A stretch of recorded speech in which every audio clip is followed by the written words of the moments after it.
ईद से 2 दिन पहले यमन से एक दुखद खबर आई है।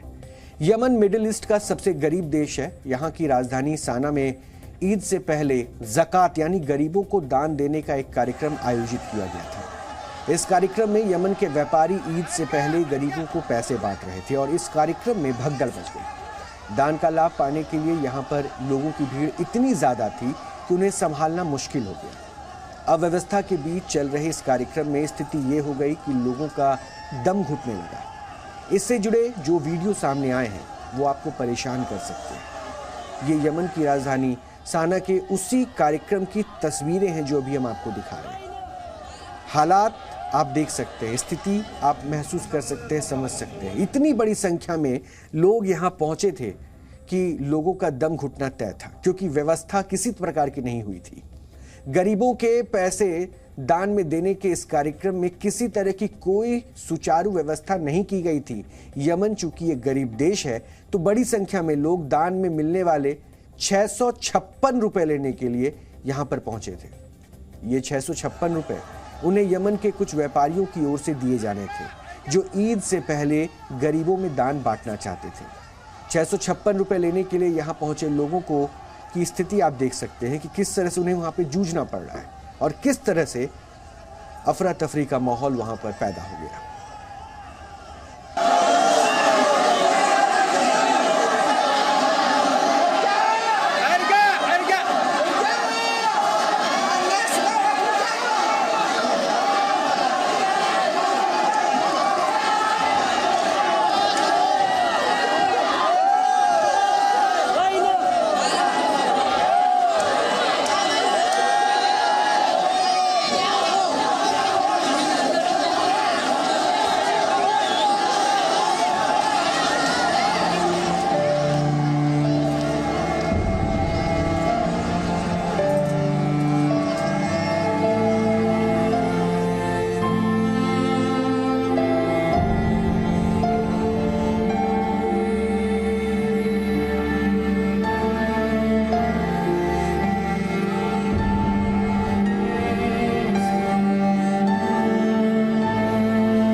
बताया जा रहा है कि दान में पैसे बांटे जाने के इस कार्यक्रम में यमन के हूती विद्रोही भी पहुंचे हुए थे और यमन की राजधानी में बड़ी संख्या में हूती विद्रोही रहते हैं और एक तरह से यमन की राजधानी पर इन्हीं का कब्जा है, ये माना जाता है। इस हादसे के चश्मदीदों के मुताबिक हूती विद्रोही की वजह से हालात और खराब हो गए। दावा यह भी किया जा रहा है कि जब भीड़ बढ़ी तो उन्हें नियंत्रण करने के दौरान हथियारबंद हूती विद्रोहियों ने हवाई फायरिंग की।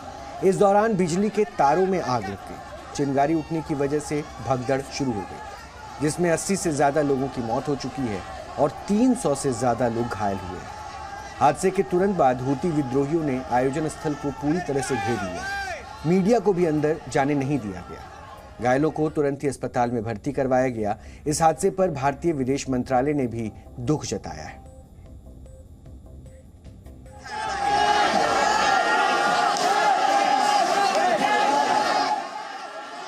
Deepest condolences to the government and people of Yemen on the sad incident in Sana'a, which more than 78 people lost their lives today.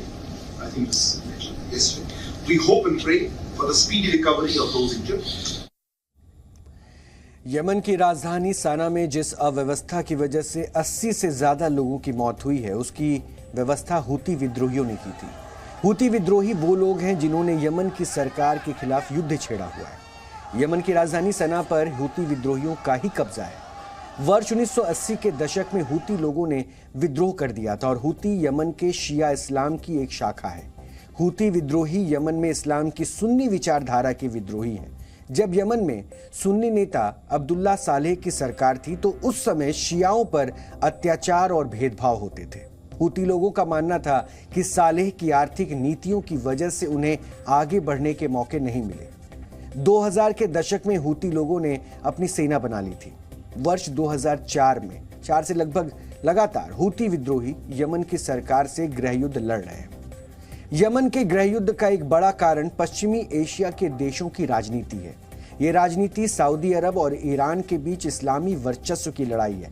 Houthi लोगों को ईरान की मदद मिलती है, वहीं यमन की सरकार को सऊदी अरब मदद करता है। वर्ष 2015 में हूतियों के बढ़ते दबदबे को देखते हुए सऊदी अरब के नेतृत्व में पश्चिमी एशिया के सुन्नी बहुल देशों ने हूती विद्रोहियों के खिलाफ जंग छेड़ दी। यूएन के मुताबिक करीब 2 दशक से चले इस गृहयुद्ध में 45 लाख लोग विस्थापित हो चुके हैं। इस युद्ध और गृहयुद्ध में अब तक लगभग 4 लाख लोगों की मौत हो चुकी है। इनमें 10,000 से ज्यादा बच्चे मारे गए हैं और गृहयुद्ध की वजह से यमन में विदेशों से आने वाली मानवीय मदद भी नहीं पहुंच पाती है। 2016 से यमन में हैजा बीमारी से हजारों मौतें हो चुकी है। यूएन के मुताबिक यमन के 80% लोगों को इस वक्त मदद की जरूरत है। पिछले महीने चीन ने ईरान और सऊदी अरब के बीच मध्यस्थता की कोशिश की थी। इन दोनों देशों के बीच चीन में एक बैठक हुई थी और इस बैठक का अच्छा असर दिखा और दोनों देशों ने राजनयिक संबंध दोबारा शुरू किए।